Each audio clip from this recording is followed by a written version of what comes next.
Assalamualaikum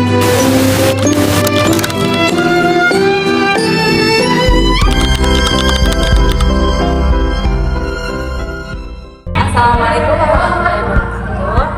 Teman-teman semua, di sini saya Siti Aisyah dengan NIM 1302623037 akan mewawancarai Bu Elis selaku guru SMA di Al-Azhar 4. Saya izin kenalan dulu sama Bu Elis dulu, Ibu. Bu Elis, nama lengkapnya siapa ini?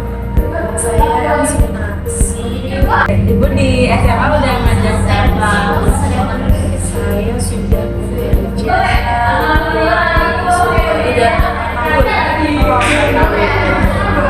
Oke, kalau gitu saya izin langsung mewawancarai tentang pembelajaran fisika di SMA-nya ya Bu.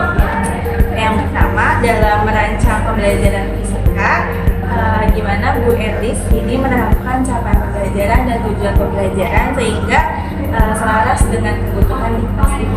Oke, baik, berarti mengenai capaian pembelajaran dan tujuan pembelajaran. Biasanya saya bisa dari awalnya itu saya mengobservasi dulu, bagaimana situasi dan kondisi anak di kelas.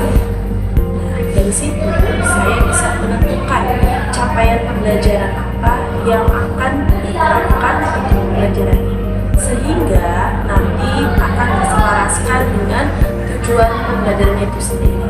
Nah, seperti itu. Jadi lebih fokus untuk tindakan awalnya adalah kita harus mengobservasi dulu. Lalu untuk pembuatan modul ajar fisikanya itu langkah apa yang biasanya Bu Elis lakuin supaya materinya ini dapat sesuai sama karakteristik materi ini? Kan kita tahu bahwa materi itu punya karakter yang beda-beda, cara belajar yang beda-beda. Untuk membuat modul ajar yang bisa diterapkan kepada seluruh peserta didik itu bagaimana caranya? Untuk belajar ini sekarang kan lagi maraknya mengenai STEM ya. Nah, STEM, Science, Teknologi, Engineering, dan Matematis ya. Oke. Untuk teknologi sendiri, alhamdulillah untuk di sekolah kami itu sudah menggunakan yang namanya smartboard dan penggunaan iPad di setiap siswa. Ya, jadi untuk pembuatan modul ajarnya sekarang diintegrasikan dengan apa yang sudah ada di sekolah teknologinya, lalu dikaitkan dengan materinya. Contohnya adalah ketika saya ingin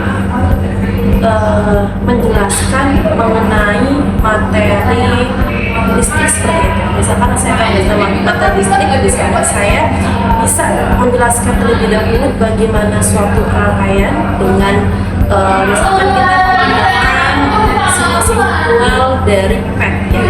Ini sudah banyak menggunakan ya.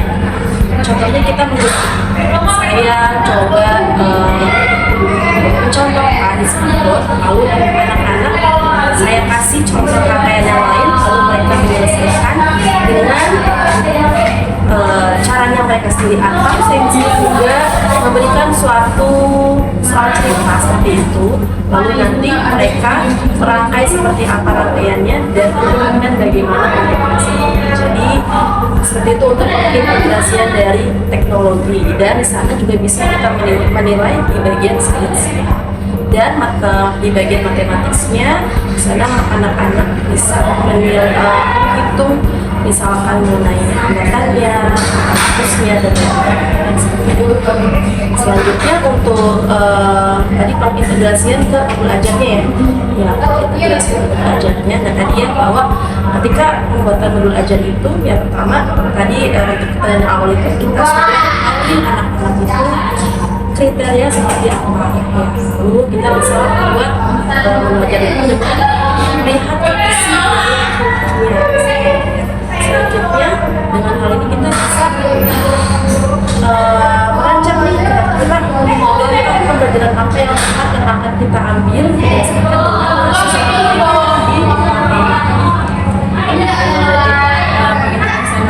dari yang STEM itu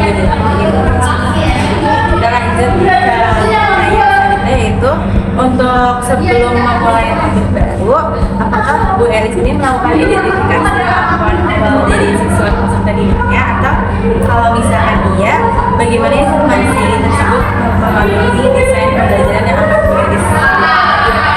Jadi biasanya saya sendiri suka belajar tadi baru saya tuh suka mengidentifikasi anak-anak dengan melalui misalnya games cepat atau sekedar permainan mengingatkan mereka.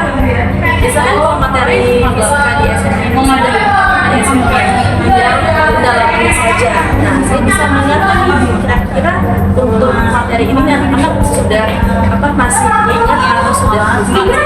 Nah, contohnya juga saya menggunakan untuk identifikasi awal permasalahannya, saya menggunakan kuis itu. Anak-anak sih lebih tertarik biar lebih gampang. Tapi ada jadwal pembelajaran di mana ibu ternyata awal waktu dan kegiatan. Semua pembelajaran ini tercapai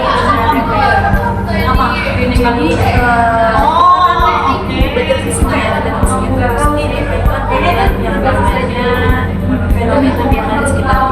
Nah, biasanya kalau saya itu menargetkan minimal sekali dalam rentang waktu itu aku minimal sekali. Kalau misalkan kita saya lebih, katanya dia cuma butuh hasil saya supaya sela-sela pembelajaran.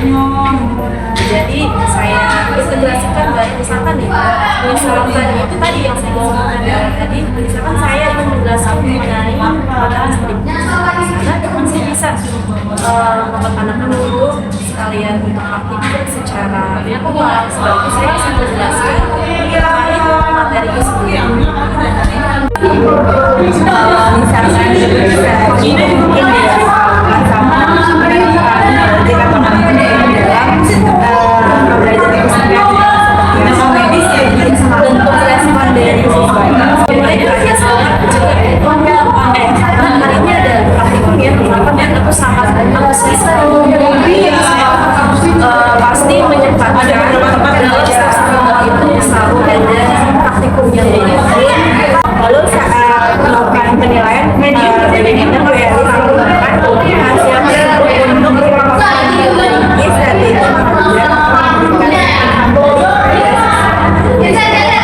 kalau harus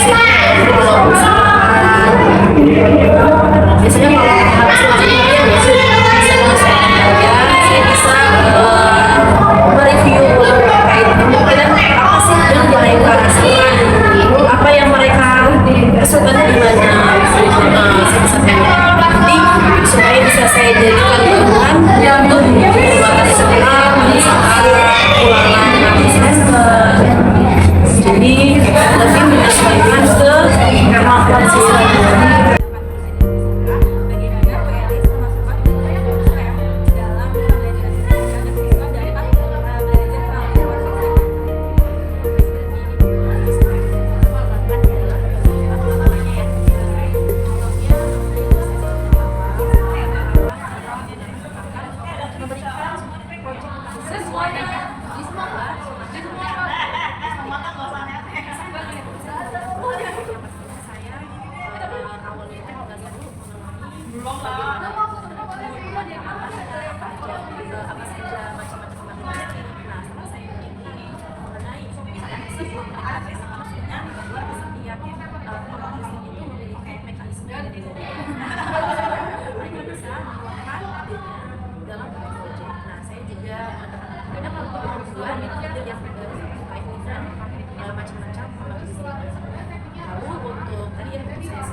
yang matematiknya, jadi saya untuk matematiknya tidak sama sekali.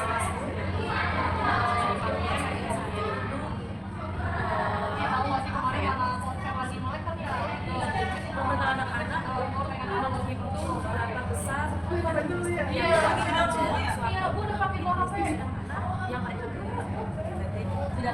Mungkin cukup sekiranya dari saya. Terima kasih atas jawaban-jawabannya. Semoga pembelajaran fisika di dan kemudian baik. Sekian dari saya, kurang lebihnya. Wassalamualaikum.